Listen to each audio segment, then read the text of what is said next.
without music. Imagine a world without dance. Imagine a world without piano plays. Imagine a world without events like this. How would you feel? Merging landscape architecture with visual arts, filmmaking, painting, and design, creating unique and creative sensory experiences that contribute to the societal discourse on biodiversity and artistic expression. This is the very reason why we are gathered here today, to mark the beginning of an extraordinary journey, an exploration into the boundless realms of creativity and innovation. Do you have the courage to bring forth this work? The treasures that are hidden inside you are hoping you will say yes.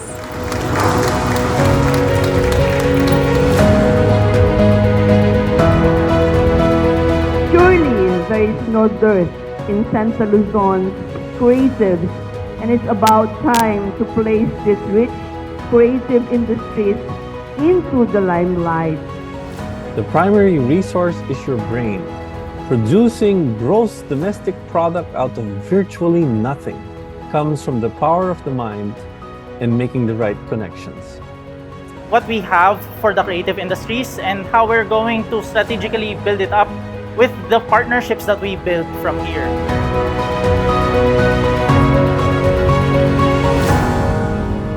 Hello guys and welcome to the Creative Industries of Region 3 Community Assembly 2023.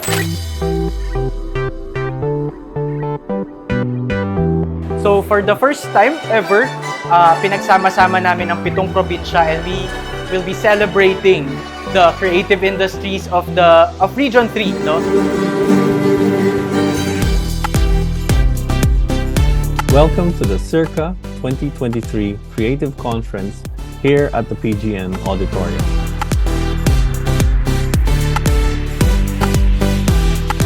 Try mo gawa ng idea, di ba? Malay mo, makagawa ng may kabuluhang kwento na pwede mong i-share sa lahat ng mga tao. We'll be expecting different talks, panel discussions, performances, and we also have a creative expo kung saan pinifeature ng ating mga creatives yung mga products nila.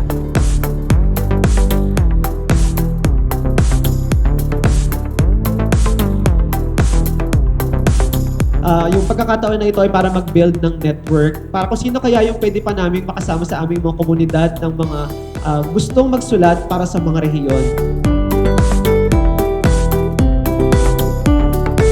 Already, I'm feeling optimistic about the talks, panel discussions, and networking opportunities you will have here today. Sinasabi ko lang maglakas loob kayo kasi ibig sabihin doon kapag hindi mo pa alam yung mga gagawin mo ngayon, magiging open ka sa lahat ng mga bagay na pwede mong magawa.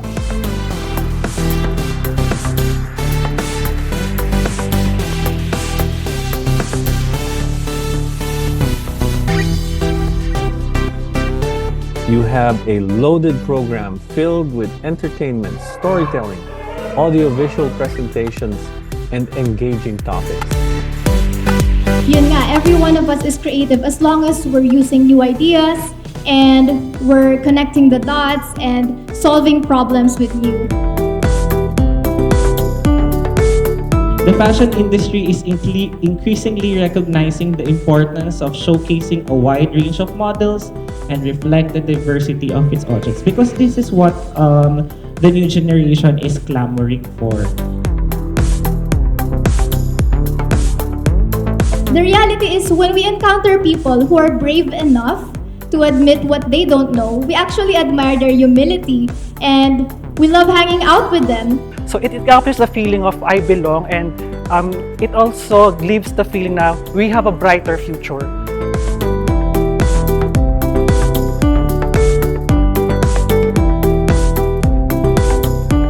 Creatives natin na present ngayon, talagang maraming mapupulot na mga learnings na pwedeng i-adapt nila sa kanilang businesses at saka sa kanilang mga ventures. This event will prosper as the DTI is actually taking initiative to actually promote creativity in the Philippines.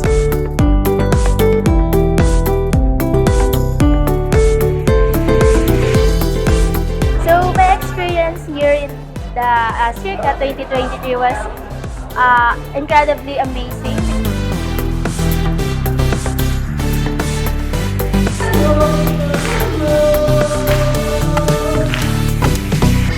So kumbaga, representation matters. Whatever size you are, whatever your body is, you matter. It's all about including everyone in the story.